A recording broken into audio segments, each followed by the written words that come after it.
Hi friends, welcome to you Padma house wife channel. ఈరోజు నేను bagara rice చేస్తున్నాను. సింపుల్గా అండ్ టేస్టీగా మన ఇంట్లో ఎలా చేసుకోవాలో కుక్కర్లోనే చేసి చూపిస్తాను ఎలా చేసుకోవాలనేది. దానికి కావాల్సింది ముందుగా బాస్మతి రైస్ ఒక గ్లాస్ తీసుకున్నాను. గ్లాస్ తీసుకొని ఒకసారి కడుక్కొని గ్లాసున్నర వాటర్ పోసుకొని 30 నిమిషాలు నానబెట్టుకోవాలి. ముందుగా స్టవ్ వెలిగించుకొని కుక్కర్ పెట్టుకోవాలి. కుక్కర్ వీటెక్కాక 2 టేబుల్ స్పూన్లు ఆయిల్ వేసుకోవాలి. అలానే గీ కూడా వేస్తున్నాను. 2 టేబుల్ స్పూన్ వేస్తున్నాను. ఇది మీకు కావాలి అంటే వేసుకోండి, వద్దు అనుకుంటే స్కిప్ చేసేయచ్చు. తర్వాత మనము దీంట్లో బిర్యానీ ఆకు, జాపత్రి, షాజీరా, మరాఠీ మొగ్గ, లవంగాయలు, యాలక్కాయలు, దాల్చిన చెక్క వేసుకోవాలి.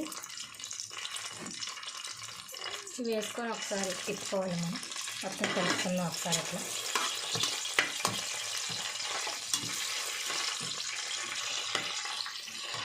ఇలా వేసుకున్నాం కదా.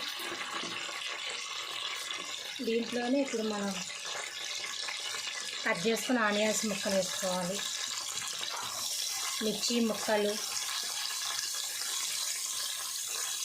పుదీనా, అలానే కొత్తిమీర కూడా వేసుకోవాలి. ఇవన్నీ వేసుకొని కొంచెం కలుపుకొని వస్తాయి. ఇవంతా కలుపుకొని మనకి ఇక వేరేగా స్పైసీ అంటే ఏమీ ఉండదు. దీంట్లో ఇదే ఈ మిర్చిని దీంట్లోనే వస్తుంది స్పైసీ అనేది. మనకి కాసంత మొత్తం ఈ స్పైసీని కలవటానికి ఒకసారి కలుపుకోవాలి. మొత్తం మనం చక్కగా వేయించుకోవాలి. బ్రౌనిష్ కలర్ వచ్చేదాకా వేయించుకోవాలి. ఇవి వేగుతున్నాయి కదా, దీంట్లోనే అల్లం వెల్లుల్లి పేస్ట్ కూడా వేసుకోవాలి. అల్లం వెల్లుల్లి పేస్ట్ 1 స్పూన్ వేసుకోవాలి. వేసుకున్నాక ఈ పచ్చివాసన పోయేంత వరకు మనం వేయించుకోవాలి. ఈ అల్లం వెల్లుల్లి పేస్ట్ ఇదంతా కొంచెం బ్రౌన్ కలర్ వచ్చేదాకా ఆనియన్స్, మిర్చి ఇవన్నీ వేగేదాకా మనం వేయించుకోవాలి. ఈ ఆనియన్స్, అల్లం పేస్ట్ ఇవన్నీ మసాలా దినుసులు అన్నీ ఇట్లా వేగిపోయినాయి కదా. ఇవి వేగిపోయిన దాంట్లో మనం ఇప్పుడు రైస్ వేసుకోవాలి. ఇందా చెప్పాను కదా, నానబెట్టుకోవాలి 1 అవర్ అని. ఇలా నానిన తర్వాత మనం వేసేసుకోవడమే. ఆ వాటర్తో నానబెట్టేస్తాం ఉన్నాం కదా, వాటర్తో మనం వేసేసుకోవడమే. అలాగే 2 విజిల్స్ కావాలి. దీంట్లో మనం సరిపోయేంత సాల్ట్ కూడా వేసుకోవాలి. ఈ రైస్కి ఎంతైతే సరిపోతుందో దాని టేస్ట్ సరిపోయినంత మనం సాల్ట్ వేసుకోవాలి.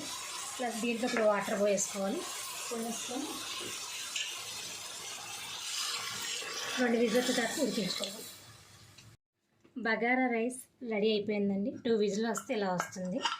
మొత్తం కంప్లీట్ అయిపోయింది. చూసారా ఎంత పర్ఫెక్ట్గా వచ్చింది. చక్కగా మొత్తం చక్కగా ఉడికిపోయింది. చక్కగాను మొత్తం 2 విజిల్స్ వచ్చేసాక వెంటనే మనం మూత అనేది తీయకూడదు. ఒక 10 నిమిషాలు అయిపోయాక ప్రెజర్ అంతా పోయాక అప్పుడు తీసుకోవాలి మనం. ఇలా అయిపోయింది కదా.